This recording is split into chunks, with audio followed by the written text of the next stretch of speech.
पहले की बात है। एक बार एक बुलबुल को अत्यधिक भूख लगी। वह भोजन तलाश करते करते एक अमरूद के पौधे पर जा बैठी और अपनी चोंच से अमरूद कुतरने लगी। ऐसा करते हुए उसने उतने अमरूद खाए नहीं थे जितने की चोंच मारकर मारकर जमीन पर फेंक दिए थे।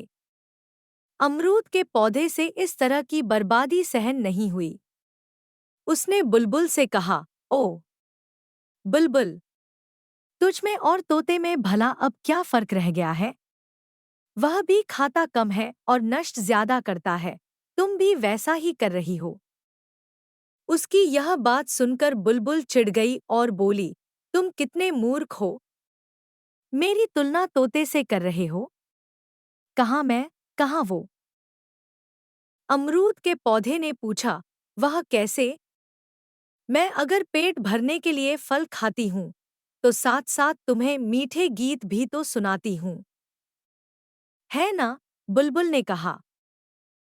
अमरूद का पौधा कुछ देर सोचने के पश्चात बोला, बात तो तुम्हारी सही है, लेकिन यदि तुम केवल पके हुए फल ही खाओ तो तुम्हें भी खाने में आसानी रहेगी और मुझे भी पीड़ा कम होगी, क्योंकि पके हुए फलों को तो एक दिन झड़ना ही होता है।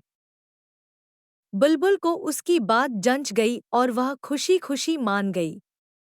उसके बाद वह पके हुए फल ही खाने लगी। जब उसका पेट भर जाता तो वह एक भी फल को व्यर्थ चोंच न मारती। एक दिन सुबह सुबह शीतल हवा में झूमते हुए अमरूद के पौधे ने पास खड़े अनार के पौधे को यह सारी बात बताई।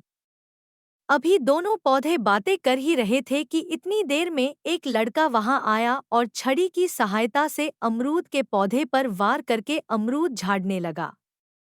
उसने कच्चे, अधपके और पक्के सभी तरह के कितने ही अमरूद झाड़ कर जमीन पर गिरा दिए। फिर उनमें से जो पक्के और अच्छे लगे वह चुन लिए, बाकी वहीं जमीन पर गिरे रहने दिए और चला गया।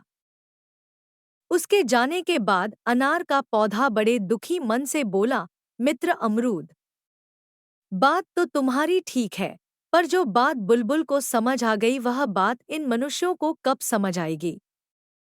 अनार के पौधे की बात सुनकर आसपास खड़े दूसरे पौधे और उन पर बैठे पक्षी सोच में पड़ गए।